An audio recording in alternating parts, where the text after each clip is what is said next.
Good afternoon, everyone. My name is Nathan from jazzguitarlessons.net. Welcome to the weekly office hours broadcast. This is just a, for those of you who don't know, this is a weekly, regular, just a 30-minute hangout with me and whoever else online. And we basically just discuss your questions regarding jazz guitar, history, jazz history, jazz theory, all that stuff. Practice techniques and practice. I still don't know what to say about that. I said that like probably for the past 6 weeks, but I don't even know how to phrase that. What's that called? So anyway, ways to practice effectively, I guess, is what I'm trying to get at. Practice method. There we are. That's a good one. To those of you who are new, welcome for the first time, and I hope you get something out of this. For those of you who are returning or watching from the archives, thanks for tuning in again, and it's good to have you. Excuse me. I have several questions sent in via email this week. Sometimes I'll answer questions by email. Sometimes I'll answer questions from just the questions that you guys ask me on the live chat during the stream. So by the way, if you are joining me live, please feel free to say hi. There's a little live chat box at the bottom right of the video window, or directly to the right, this way, of the video window.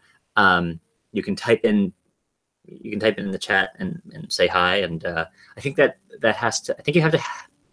I'm not sure, but I think you have to have a YouTube account. You have to be signed into your YouTube account, your Google account, in order to say something in the live chat box. I'm not sure about that. Rob says hi. Thank you, Rob, for joining us this week. If you have any questions, please feel free to say to ask them through the live chat box. But I do have a lot of questions this week, so I think we'll be filled up on time. I'm going to see if I can get through them. So with all that said, actually, sorry, one more piece of housekeeping. If you do want your questions answered on the stream for next week or what have you, give me a shout at nathan@jazzguitarlessons.net. That's NATHAN @jazzguitarlessons.net. And I'll prepare some answers for them, and as best I can, and try not to lead you astray is my job, basically. So with all that said, let's get started on questions. We have our first question from James. James says, and James actually sent in a question last week about altered dominant guitar lines, improvisation, single note lines, things like that. So using the altered scale, how do we use that effectively? So he asked me to give him an example of a line and see if he could use that somehow. So James says, Nathan, you gave me a great altered dominant line for a minor 2, 5, 1. Thank you, James. It ended on the 5th degree of the minor 1 chord. So we went from a 2 chord to a 5 chord that we utilized the altered scale on. And then we landed on the 5th of the minor 1 chord. So if we do that in C, the 5th of our 1 chord, C minor, is G. So we landed on a G note at the end of it. And actually, let me just recap so that you know what it sounds like. Oh.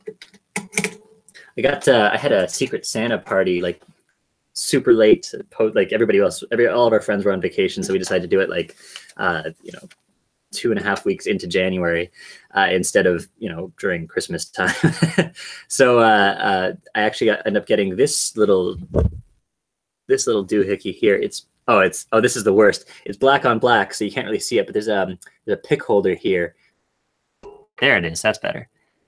And what it does is it actually just slides. Your pick just slides in it. It's right there, really easy to grab for switching between. You just pop it in.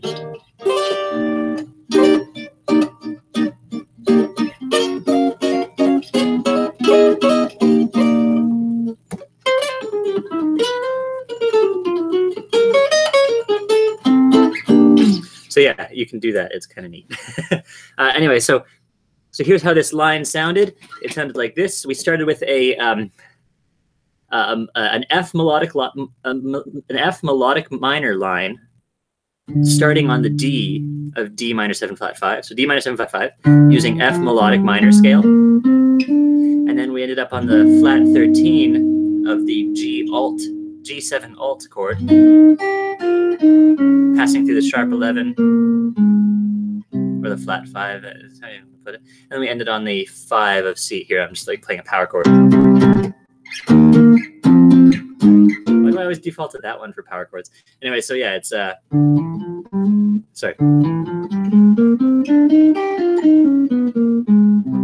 I'll play it with the bass notes. Sorry.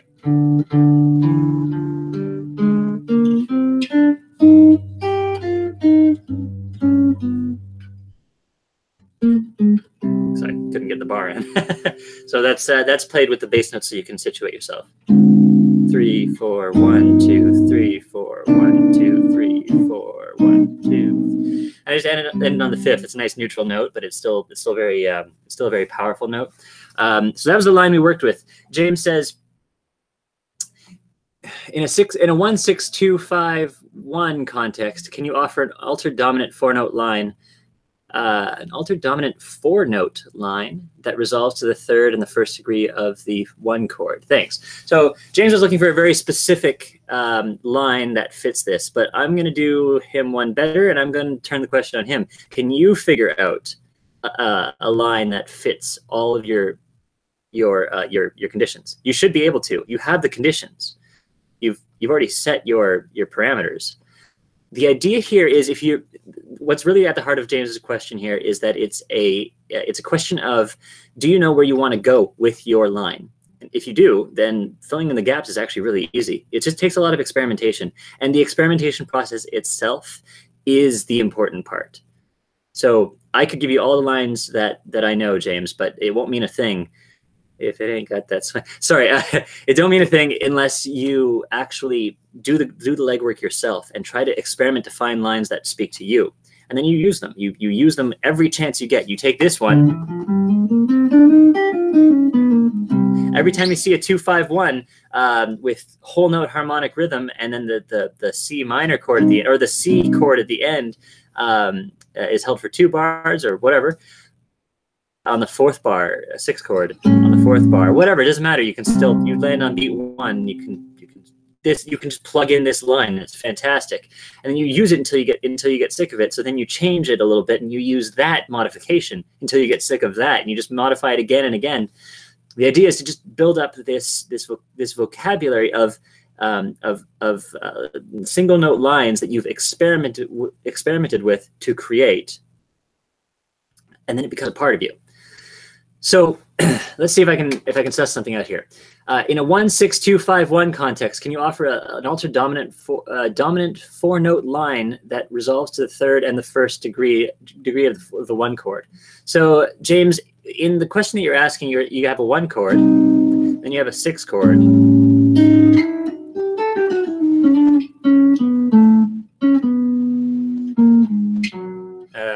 What am I doing here?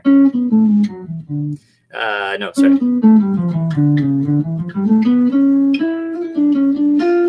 if you wanted to have that, give me a sec. If you still wanted to have this here, you probably have the, no A flat, because you can't do that. Yeah, that's probably the best chord scale to use. So, but actually I kind of really like the flat. Depends on what you want to do. You could probably do. You could just do an alt, an A alt, if you want to. A7 alt. I was thinking it would be not too bad to use an A7 sharp 11. But then you get this F natural that you have to have, and it's like, I don't know. You can really choose how you want to play the A7 chord here, because in C minor there's an A flat. And you're putting in a 6, a natural 6, so it doesn't really exist. So really, it's up to you how you want to voice lead your chords, and navigate the harmony through a single note line. It's up to you how you want to do that. So there's a myriad of possibilities with all that said. Let's actually distill this down instead of a 1-6-2-5-1 context, because that's a long line. And honestly, I'd play like 3 phrases or 1 phrase and a lot of rests instead. in that context. You know, I just play the 2-5-1. It's usually best to just go with, let's see what you can do with 2-5-1s, and then see if you can come up with interesting ways of getting from 6 to 2. And that's usually a good way of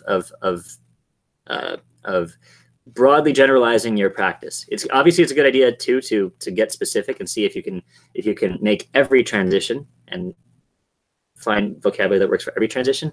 But I don't have the luxury of that time right now. So let's just go back to the idea of, can you offer me a line that resolves to the 3rd and 1st degree of the chord? I'm not sure what you mean by a 4-note line. I guess you just want a line that consists only of 4 notes that you're playing to get to the ends up landing on the 1 chord, 3rd and the 1st degree. The thing I thought of when I first read through this actually was that here, if you really want to, just take the line that you already know, and then once you get to the 5 chord, this is the thing that you're asking about, altered dominant licks. Okay, so that we can play any of these notes. Right?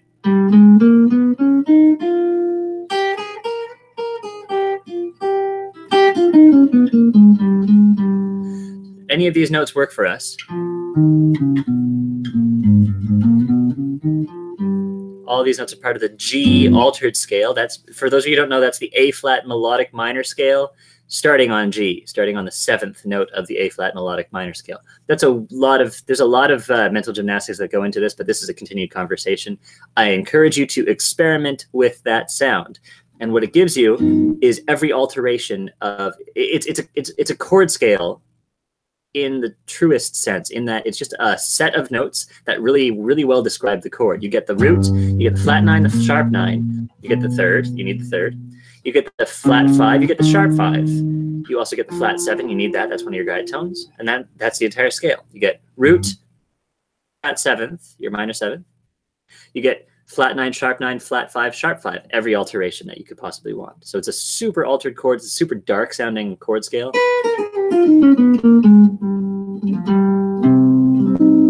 And it resolves nicely to C minor, G7 alt to C minor. So there's the background. But here's the line.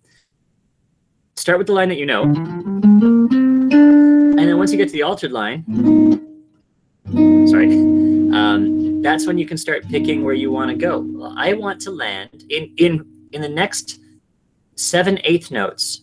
I need to get to a place where I can resolve nicely to the 3rd of C minor. All right, well, how about I just travel all the way down? So 1 and 2 and 3 and 4. And that's my E flat. It's not going to do. I'll put in a passing chromatic note. 4 and 1, C minor. So it sounds like this.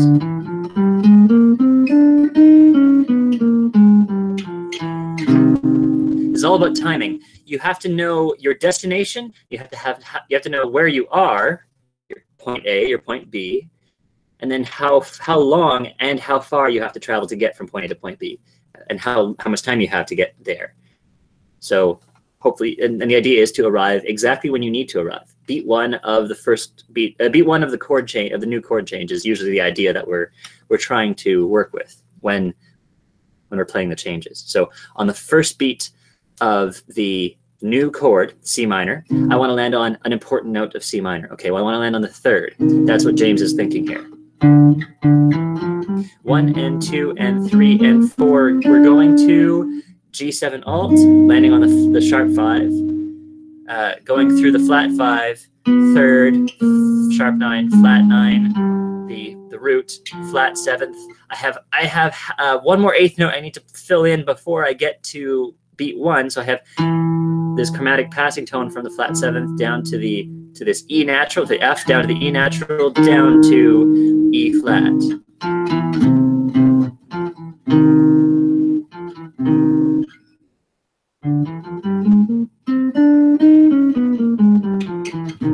And I have this other one here I can do. Land on the root. Okay, well, or actually, you know what?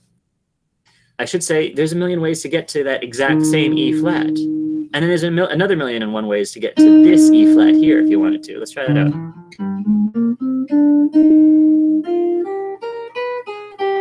There, that was easy. I've done this a lot, so I'm familiar with. I mean, familiar intuitively with the patterns that allow me to get from one place to another. It'll take more work for someone who hasn't done it as much, but you start building this intuition for it. 1 and 2 and 3. 3 is a good beat to land on. It's a strong beat. 1 is a strong beat. Beat 3 is a strong beat. So I'm landing on the 3rd of G7 alt. Sorry, alt. And 4 and 1 E flat of C minor. Heck, if I really want to, I could make it land on C major if that's what's going on in the music. You know how like da da da da da da da da da sorry, da da da minor 2-5 to C minor, surprise twist, it's a C major in the end. Well, you can do that with your lines too. If you can just pop in an altered G, like your 5 going to a major 1, you can sort of play with people's expectations by setting them up to hear a darker resolution. When surprise twist, you're actually going to a major resolution. So that's part of how jazz works. You can throw, if you have a major 5 chord, why not throw in an altered 5 chord instead? And then you mess with the way people hear that particular passage. It's supposed to be a joyful passage or a happy passage, but you twist it, and suddenly now it's got a darker meaning to it. Is that what you want? I don't know. That's up to you. But it's something you can do, and it's something that jazz musicians are really, really good at, and that's the idea. So. I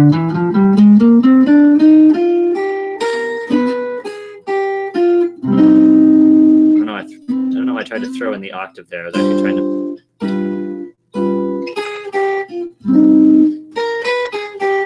That's a common line that you end up hearing too in bebop. You go from the sharp 9 up to the 3rd on a significant beat. You go and then you jump down to the flat 9 and land a beat later on the 5th. Sorry, the dominant, the G, the root of the chord. And then a beat later than that, you end on the 3rd of the new chord, C minor, so E flat. So. It's about how you also express it too. So those are some of the ways you can do that. Really, you just need to experiment with, your destination. How are you going to get there? If you find you've run out of space or you have too much space, then you have to figure out a way to bridge that gap.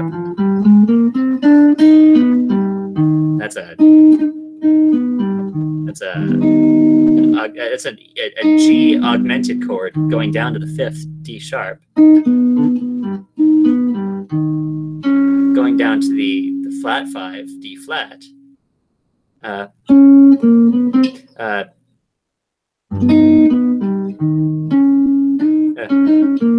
here it is.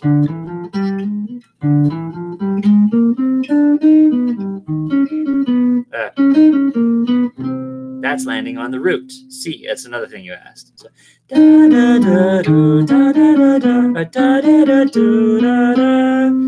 so I'm using an enclosure to get to C. For those of you taking Improv 103, I believe, and Improv 102 at the end, the bonus section, I think. An enclosure is a good way to chromatically approach your target note. It couldn't have been anywhere else. Doesn't make sense. Yeah, okay, but seriously, all ears were expecting that leading tone to tonic resolution there at the end of that.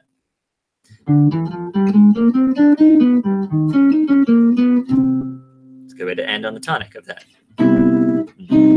Whatever, doesn't matter. So James, those are a couple of ideas. Again, I can't stress enough how important it is to realize that it's not really about the lines. Go ahead and transcribe lines from famous players and see how you can fit those lines into what you're playing. They're good for inspiration. They're great for seeing things from a perspective that you wouldn't have seen otherwise. But the important part to all of this, to playing the changes, is knowing where you want to land when you want to land, and where you're starting from, and how much time you have to get there. It's about eighth notes usually. You know, that's usually what we work with. Those were all eighth notes. I'd put in an eighth note triplet. Da da da da. You know, triplet. Wa da da. That's 3 notes in the span of 1 beat. Three. Yeah, eighth note triplet. 3 notes in the span of 1 beat. Do da da. 1 triplet, 2 and, or sorry, 3 triplet, 4 and 1. And it's a good idea to understand how you're, like, whether you're landing on a beat, off a beat, or on an important beat or an unimportant beat. Beats 1, 2, 3, 4, 1. Those are really important notes. And if you put a note on those beats, important beats, if you put a note on those beats, you are going to basically highlight them to your audience. The notes that land on beat 1 and beat 3 are notes that you're highlighting to your audience. Unless you're doing some neat, like, you know, anticipation or delaying rhythmic play, in which case they might not hear it that way. That's another subject entirely. Let's not get into that right now. So James, I hope that answers your question. I know it doesn't answer your question directly, but you have already set your parameters. You're the one who's got to figure out these lines. They're really it's really just legwork at that point. So I hope that helps you. You already know your destination. Just figure out your path to it now, and then do it a bunch more times. Figure out multiple paths to it. So thanks, James, for your question. Let's see here. We have a question. I got to move on to the next one. We have a question from Robert. Let me just check here before I do anything else. Oh, I have another. Sorry, it looks like Rob W, Rob Jacob, Jerry Batista, and Matt. Everybody's in the house today. So thanks for joining us. Actually, oh, someone's joining. Rob Jacob's joining us from Northern California. That's welcome. Thanks for joining on the stream. I guess it must be a little bit earlier in the day. Yeah, it must be like 11 o'clock for you. Is that right? I'm not quite sure about that. 11 or 12. Anyway, let's see here. Let's get back to the questions. We have a question from Robert. Hi Nathan. As I get into the practice room, the warm-up suggests exercises. The warm-up from our private instructor in a box course suggests exercises, especially ones that get you familiar with the fretboard. I am nearing completion of Learn the Fretboard 2.0. Scale positions is what I am on for the 3rd part of the practice formula, and comping 101 for the 4th. Cool. So a decent spread of different areas to work on throughout your training routine. What do you recommend when I finish Learn the Fretboard 2.0? Knowing how to move around the fretboard is very important to me. Knowing every note location and how to use them musically are all very important. I guess that's what you meant to say. All the training teaches this. However, for warm-up, what do you suggest? Matt Warnock has some good stuff too for warm-up and fretboard mastery. Thanks, Robert. Thank you for your question, Robert. This question is, there's a million and one answers to this. Like, just about anything is good for a warm-up. You know, you can do like spider scales, you know, like just like put your fingers on the fretboard and then like practice finger independence by just slowly and intentionally moving one finger to the next, one finger at a time to the next string. And then if you can do that without moving any other fingers, if you move another finger, you have to go back. You're like, oh, shoot, nope, I got to come back here. I'm going to do that again. 1, 2 is next. 3 is next. 4 is next. Great. 1 is next. 2 is next. And it's not about speed. It's about I move the exact finger I wanted to in exactly the way I wanted to. If not, then do it again. Oh, shoot. There it is. There it is. Good. Finger independence and precision. That's what you're looking for. And then once you have that, you know, you're doing all these finger independence exercises. I'm doing it fast because just for the sake of it, but you're not supposed to do that. Do as I say, not as I do. The worst way to teach. You can actually start doing 2 at a time. So let's go every alternating finger. Bam. Ooh. Spider. Now it's called crab walking or spider walking, I think. There's a lot of names for this technique, but so you can do that where you just move those 2 and then these 2. So 1st and 3rd, 2nd and 4th to the next string. Oh, shoot. Don't do that, Nathan. There it is. So I'm going to start back from this position. 1st and 3rd, 2nd and 4th, 1st and 3rd. Don't mix up your signals. That's the whole point, is just to not mix up your signals. So it's about perfect movement go slow so you can be intentional about it. That's one thing you can do. You can do various chromatic exercises where you're, you know, you can do, there's just so many things you can do that it's like, what shouldn't you do? Okay, so you shouldn't do things that are ridiculously intensive on your hand for warm-up. It should just be a short amount of time where you are literally, where you're literally doing a warm-up for exercising, for an intense workout. But it's a microcosm of what you do in a gym, because you're using fine muscles. You're using just these muscles in your shoulder, hand, forearm, upper arm, right hand as well. You're using very fine motor control muscles. So it's a small scale warm up to warm up your body and get it ready. It's also a good opportunity to warm up your ears, get them centered on tonality, get them centered on a particular song or a particular key you want to work in. There's all sorts of things you can do, but the idea is to just take it easy. You're just starting off your practice session by warming up, just like you would in the gym. You wouldn't just start like, you wouldn't like lift, you wouldn't like deadlift 100 pounds. Like you get into the gym and you just immediately fucking lift a huge weight. Like, what's the point? You're going to get hurt. So same thing with your warm up here. Don't make it like, I'm going to play 16th note, 16th note scale sequence patterns in C melodic minor at 182 beats per minute. Just tone it down a bit. That's all you really want to do. The learn the fretboard exercises are great. It's just like, okay, I want to practice my D flat major scale. Okay.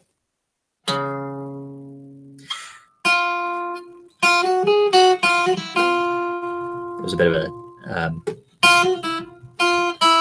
chromatic neighbor tone there, but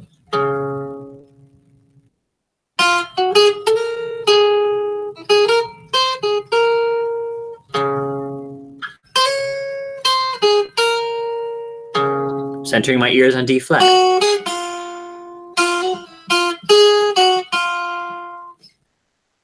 Short phrases.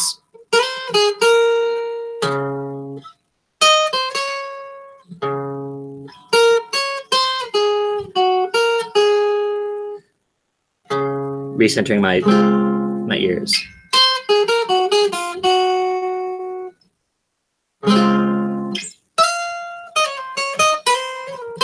And they're just out of time, just musical it's musical improvising on short phrases using just the notes from that scale, visualizing it on one string so you can actually see the scale pattern of single frets and whole steps and half steps, semitones and whole tones, semitones, whole tones. Yeah. So things like that. That's the learn the fretboard exercises. All of them are really great, but it's up to you to take those exercises and go beyond. You'll notice that like the playing in different keys section only does, I think it's like you already did C major. Now do G major and D major, that's 1 sharp on F sharp and 2 sharps on F sharp and C sharp, respectively. And then also go the other way on the circle of fifths. So B flat, the F major scale, it has a B flat in it. And the B flat major scale, which has a B flat and an E flat in it, so 1 flat and 2 flats, respectively. But there's the rest of you got to do the rest of them. You got to take the exercises farther. So learn the fretboard 2.0. There's your answer. Just learn more. Just take the exercises from learn the fretboard 2.0.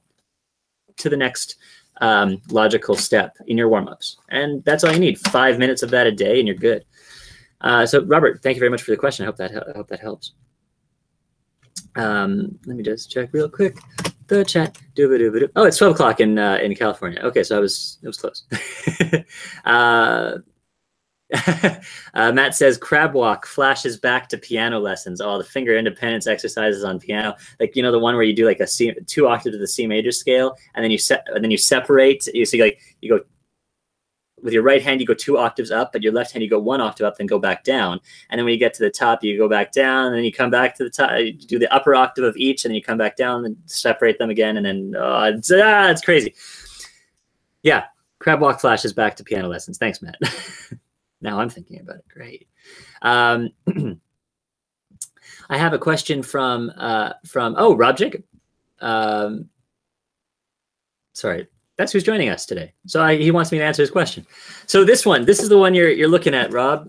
This one is quite the musical example. So Rob is asking me about the Tune of the Month video for Black Orpheus. The comping study has this flurry of natural and artificial harmonics at the end. This is it's just actually, I'm going to just have you listen to it first. Sounds like this. Here's the end of the comping study.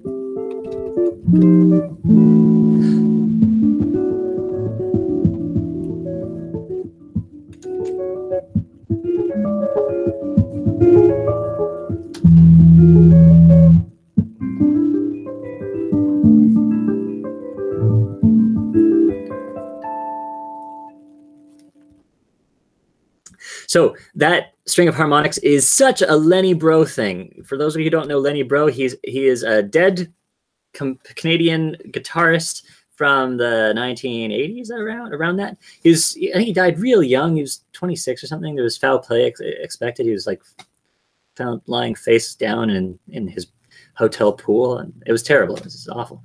Very tragic story about Lenny Breau. But this guy, the chops he had, and the stylistic, his ability to move from style to style to style to style, flamenco to country to jazz to a whole bunch of different things, swing and Latin, everything. He played with a 7-string with a high A string, I think, instead of a low B. He had just had this monster technique with finger picking and everything, a total virtuoso. And he developed a lot of really interesting techniques that he used like crazy. This is one of them. This harmonic technique is where he, okay, harmonics. For those of you who don't know your harmonics, harmonics are ways of playing a string that sort of cuts out the lowest. Actually, let me take a step back. When you play a string, you're not just hearing this note. You're also hearing this note, and this note, and this note, and this note, and this note, and this note, and this note, and this note. Quieter and quieter and quieter, so you're not really hearing them, but you hear them all as this one amalgamation that sounds like guitar string ringing at E 82 hertz or 32.4 hertz or something like that. That's what it sounds like, as opposed to bow human voice ringing at 82.4 hertz. My overtone pattern sounds a little bit different because you can hear some overtones, some harmonics better than others compared to this overtone pattern. Okay. When we play an overtone, or when we play a harmonic, what we're doing is we're just touching the string at a certain point and making it so it doesn't vibrate there, but the other parts of the string vibrate. So you got this node set up right there on the 12th fret. We're basically just going to use 12th fret harmonics, but you can also use like you're cutting the string in half, you're cutting the string in thirds, you're cutting the string into 4 equal vibrating parts, 5 equal vibrating parts, 6 equal vibrating parts, 7, 8, 9 equal vibrating parts, different simple fractions. And that's found at different fret ratios of the string. So we're just going to use the first overtone, the first overtone, the fundamental harmonic and the first overtone in the series, and that's just basically bringing that note up an octave. So we're just gonna take this, and I'm sorry, Robert, the tab is sort of wrong. It's better to look at the video to see what's going on with what Nicolas is playing. So it's actually this. Thing you do, there's just so many parts to this. It's crazy. It's an amazing technique.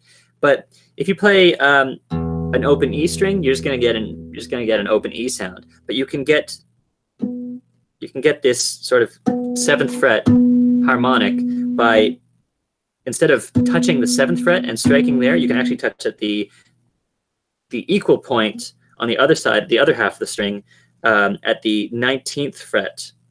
Yeah, I have a 20 fret guitar. Yeah. The 19th fret, will allow you to get a B note. That's what we're really looking for here. And once you can do that by touching the string with your index finger and using your thumb to pluck. So that's the first half of the right hand part of the technique. The second part is just using your second finger to pluck the higher string. And what you get is this cascading pentatonic scale. It's freaking awesome. You do the same thing with the 19th fret of the open A string. So I'm not even using my left hand for these first two strings, but I am using it for the jump, So I'm getting a B note in reality. I'm hearing B, but an octave higher. And then I'm going to a D note, just an actual D note, not a harmonic. I'm getting an open E note. So B, D, E. I'm getting a normal F sharp. So that's B, D, E, F sharp. That's what I'm going to hear. Oh, shoot.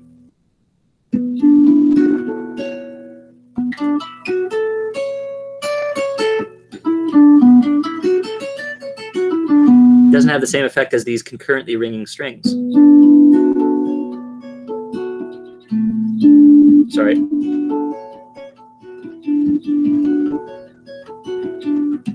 So I'm harmonic, normal strike, harmonic, normal strike, harmonic, normal strike, harmonic, normal strike, and back down. It's a tough pattern to learn.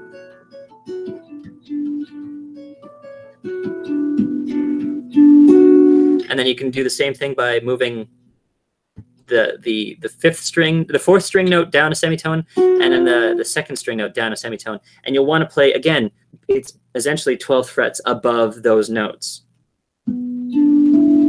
Sorry. Shoot. Oh, I'm playing the wrong pinky.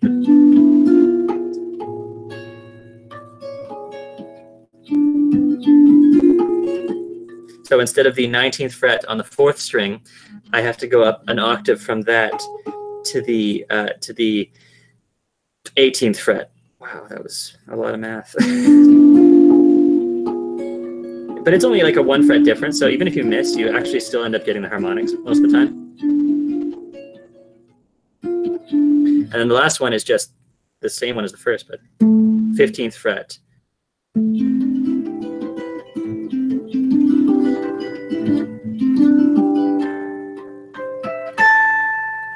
And Lenny Bro would have these shapes that he'd just play, and he just cascade up and down them, and it's crazy stuff, but it sounds absolutely gorgeous. It's a little bit gimmicky, but it's got this sound that and if you overuse it, obviously it's like, okay, we get it. You can play these awesome harmonics techniques. Thanks. The trick is to place them. Learn it really well and find a place that really needs like an ethereal, beautiful, like ethereal, magical sort of sound to it. Like it's almost fantastical. Fantastical, fantasy-esque, fantastic. It's a fantastic in a literal sense kind of sound.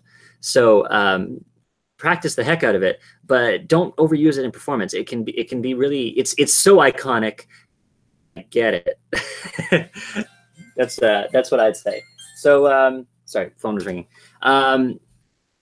So that's just something you got to watch out for. But man, is that ever an effective technique when you slot it properly, So Robert, thank you very, very much for the question. I hope that helps you, and I hope that illuminates some parts of it for you. It's just like, it's such a multi-pronged thing. Yeah, it is a great way to end a tune. It's absolutely fantastic. So try it out, experiment for yourself. It's usually easier to get that pentatonic sound when you have just a barred note, and you end up getting that pattern of a barred fret. I guess I'm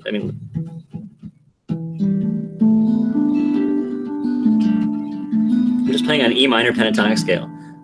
E, G, A, B, open B, D, E, up to a high G, back down the scale. It's just the way that the guitar is constructed, that pattern works. It's fantastic. So really, really useful. And it's funny how you just alternate between a harmonic note and then a regular note same octave because of the tuning with the guitar. If you change the tuning of the guitar, and you end up getting a different pattern. But it just so happens to work out that way with this amazing pattern on one fret. And again, that right hand technique is the key to getting at that smooth sound. So thanks again, Robert, for that question. Where did that go? Okay, next question. I have another question from Julian. Oh, 3 cheers for the Pythagoras on harmonics. Jerry, oh, I love a good combination. Music, Greek philosopher / natural philosopher, and science joke. So thanks. Let's see here. Perhaps you could address, okay, so from Julian. Julian says, perhaps you could address the issue of how to build repertoire and begin getting involved in your local jazz sitters in scene. Some indication of the level of difficulty where to start with the jazz standards lesson on your website would also be appreciated. I tackled that last week. Apparently Julian hadn't seen the webinar yet, so he was just making sure that he got his question answered. Julian, check out the webinar from last week. I sent you the link. I talk about how to tackle the standards and the general the gist of, it's a really loose difficulty ramp for the standards. It's basically chronological. The beginning ones are a little bit easier than the ones that are more present. That's all I can really say about that. It's a super loose correlation, and different arrangements have a different difficulty compared to each way. Each arrangement is different, basically. So Julian asks, how do you build repertoire and simultaneously get involved with your local jazz scene? That I actually answered another person with this who had basically the same question as you, Julian, via email the other day, and the answer is go to jams. So go to a jam with a pad and paper, or your phone, I guess, if you want to write things down. But it looks better if you have a pad and paper. You know, you're not just like zoning out on your phone. Go to the jam and sit there and listen. And when they call a tune, you'll want to write down the name of that tune. If you want to, go and ask the musicians questions about that tune, you know, if you really liked it, if it caught your ear. But write down a list of the tunes that get called. Next week, go back, do the same thing, and cross-reference the tunes that you heard last week with the tunes that you heard this week. Basically, you're trying to get a list of, get a feel for the tunes that are most commonly called at this jam. And then once you figure that out week after week after week, you know, 3 or 4 weeks of doing this, you'll get a sense for not only the tunes that are called, but also the etiquette at this particular jam. That's important, because there is an etiquette to these sorts of things. You don't just jump in and play. It's better if you listen first. That shows that you're actually eager to. It's a display to yourself to understand that the importance here is listening, not getting up and blowing your horn. So that's one of the things I want to impress upon you most of all. Go, listen, do not speak. Don't get up. Don't get up and play right away. Just go and check it out and see what's going on, and get a sense of the etiquette that's there, and the I don't know how you'd say it, the rituals that occur at the jam. Most of them are similar. It's just, you know, each of them are local and different. So recon first. Once you have your cross-referenced list of tunes that are commonly called at these jams, then it's a good idea to learn those tunes. Those are the tunes you want to focus on. Bass, melody, those are things you want to know when you learn a tune. Can you play the melody? Here.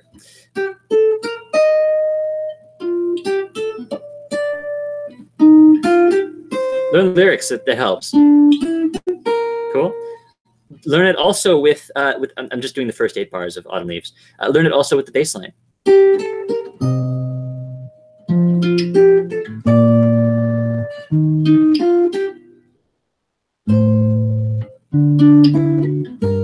Great.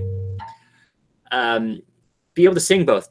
Da, da, da. I'm matching pitch. I was wrong at first. I need to make sure I adjust. When you sing a melody or you sing a bass line, pitch is important. I know you're not trying. It depends on whether if you're actually trying to sing, then obviously focus on vocal quality. But I don't care about vocal quality for my guitar students if they're not planning on singing. I'm just using it as a pedagogical tool. I'm learning as a tool to learn, and it's the most important tool. Da, da, da, da. Now you get a physical feeling for where those notes actually exist.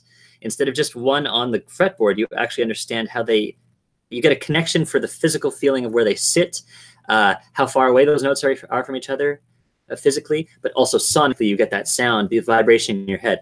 Da, da, da, da, or the autumn leaves float through my window, the autumn leaves of red and gold. That was a bit sharp there to come back down.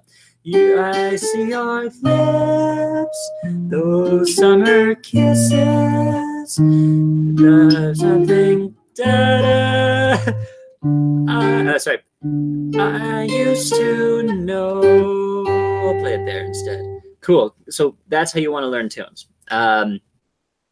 Those are some ideas for it. So we have a list of things that we like to tell our students here at Jazz Guitar Lessons for learning tunes.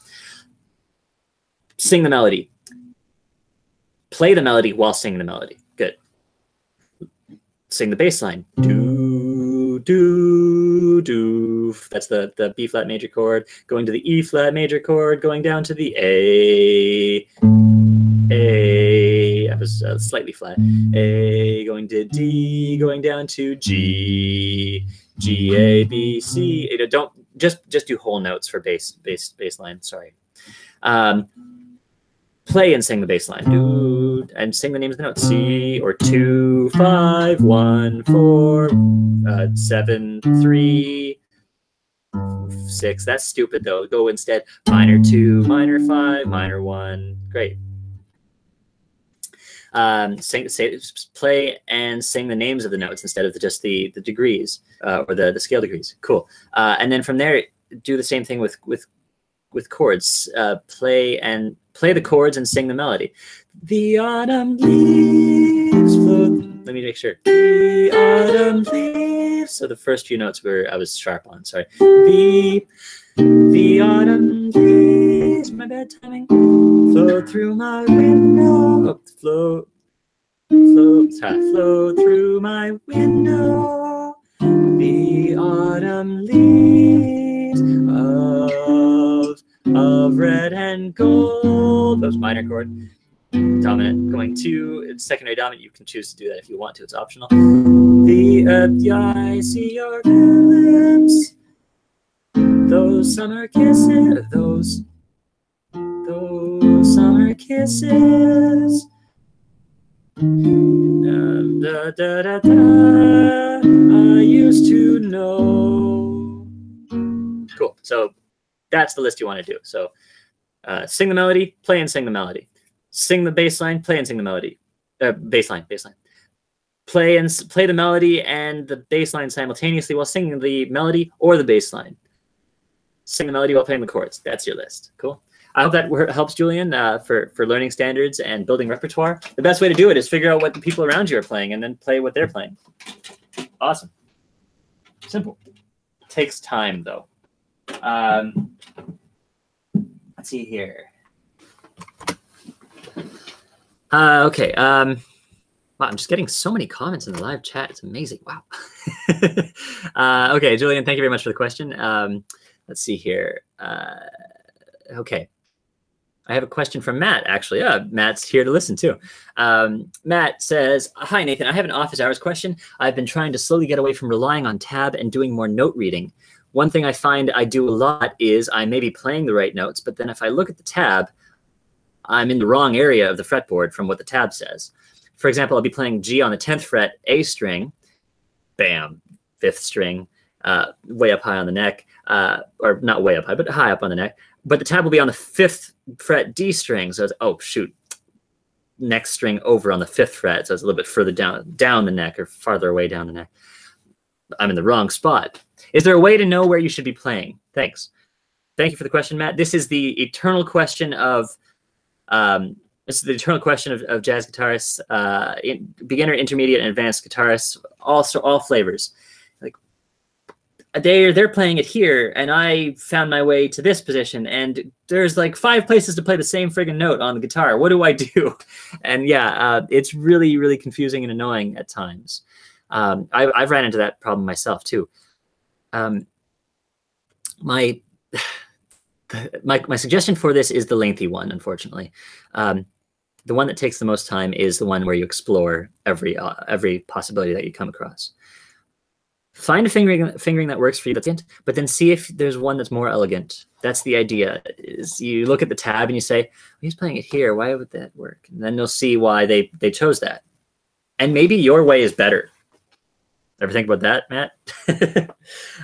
It's always possible that you found a more elegant fingering solution than the writer of the tab. It's also possible that the writer of the tab wasn't going for an elegant solution and was instead trying to work for something tonally or to get a particular effect. The one for those of you who have been tuning into Office Hours for the past couple of weeks, I've been working on a Corcovado, Quiet Nights of Quiet Stars, Antonio Carlos Jobim chord melody.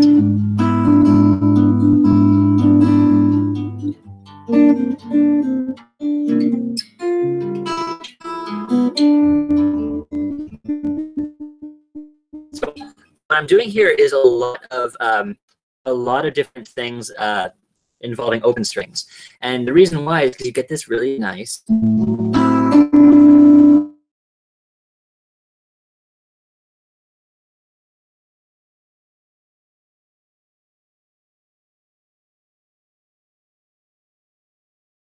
Even though that it's like two voices just sort of alternating back and forth between each other instead of a single voice singing da da da da da da da da da da. Instead of that, I'm playing first string open, E, and then D on the third fret of the second string. I mean, by itself it kind of sounds but with the chord it's.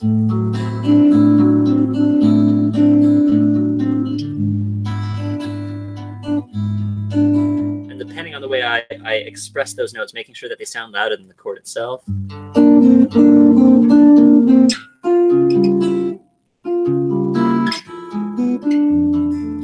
It comes out better. So I could play it here, and that's easier,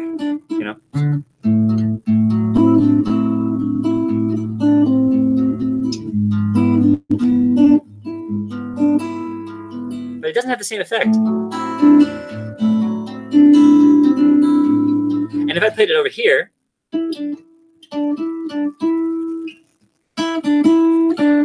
it sounds different. My third string is a wound string, whereas my second string is just the core. It's just an unwound string. They have different tone. They have different voice.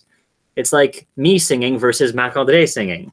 It would be a completely different quality. We're built differently. Physically, we're different. And same way that in the same way that you're able to distinguish your mom's voice from your dad's voice, or if you have kids, your two daughters' voices sound different from each other. You're able to hear these different tonal things, your tonal differences between the quality of their voice. So we can use this as an apt analogy because it's actually like directly analogous to what string you decide to play a certain passage on. Fingering isn't the only consideration, Matt, but it is it's definitely an important one. But as you get a mastery over the fretboard, a more and more nuanced developed mastery over the fretboard, you'll start considering things like tonal consideration. Do I want to play this note here? And do I want to pluck it here, closer to the bridge? Or do I want to play it here? It sounds like more like a bass player playing up high on his bass. But then here, that sounds different. That sounds very different. In fact, I think my pickups are also picking up sound a little bit higher up on the higher strings, a little bit more loudly. I can't get that sound. Well, I can do it here. E and D, or E and D here. I do a line where I play, yeah. F, E, D, C, F, E. But I do it like this, making it absolutely hard, like just the most difficult for myself, and yet I get this sort of cascading harmonics effect, kind of like what we heard before with that pentatonic.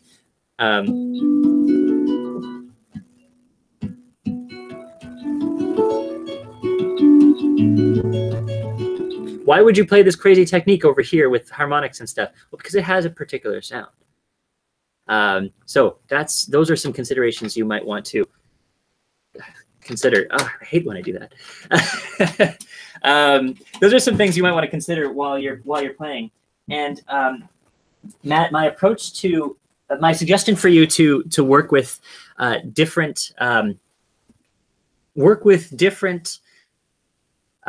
or tabs that are different from what the answer that you came up with is to draw inspiration from it. Why did they do that, and how? What could have been the reason? Could have been tonal? Could have been a fingering thing? You know, they wanted this particular fingering, and were they thinking of the chord that they wanted to move to afterwards? Are they thinking about the passage they played before leading into it to get there?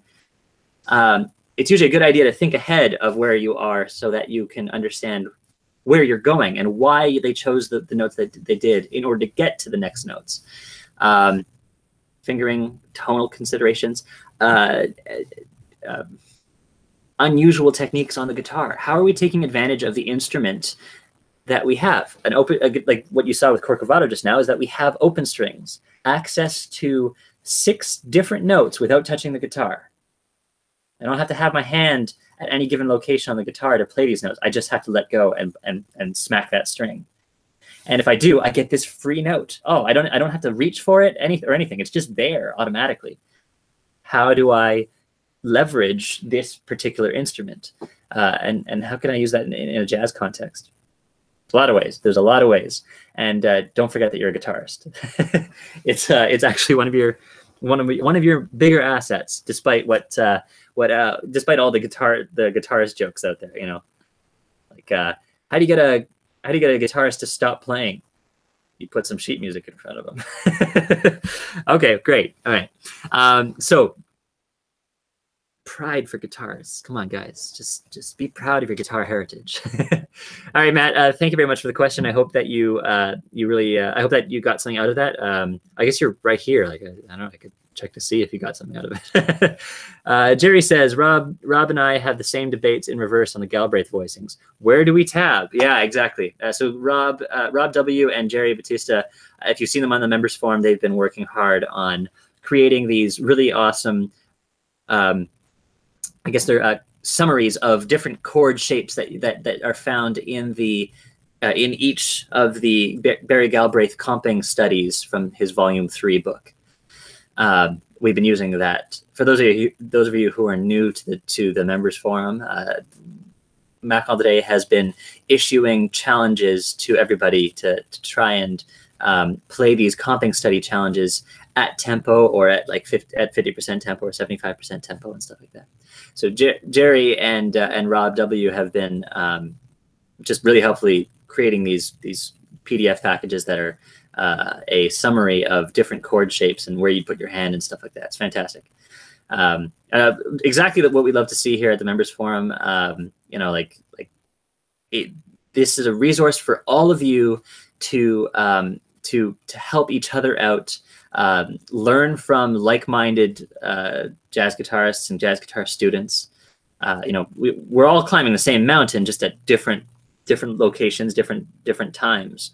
So, like, we can help each other out. You know, if you find something that you can mentor, go for it. If you have any questions that you want asked, ask it on or if you have any questions that you want answered, ask it on the members forum. And there'll be 1,000,001 people who are more than willing to help you out, point you in the right direction, send you some resources, things like that.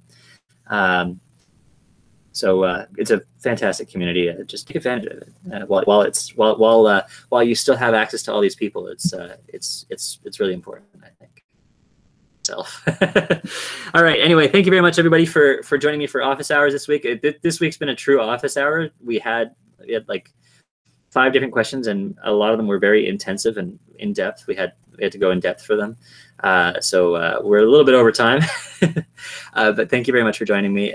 Send in your questions to nathan@jazzguitarlessons.net. We'll have another office hour next week at probably around 3 o'clock, 4 o'clock, same approximate time. And I'll be there to answer your questions again. Sometimes I might just talk about a specific topic if it comes up during the week and I think this needs to be talked about, but most of the time it's questions. So thank you very much for joining me, and we'll see you next time. Until then, I've been, and I still am, Nathan from jazzguitarlessons.net. We'll see you next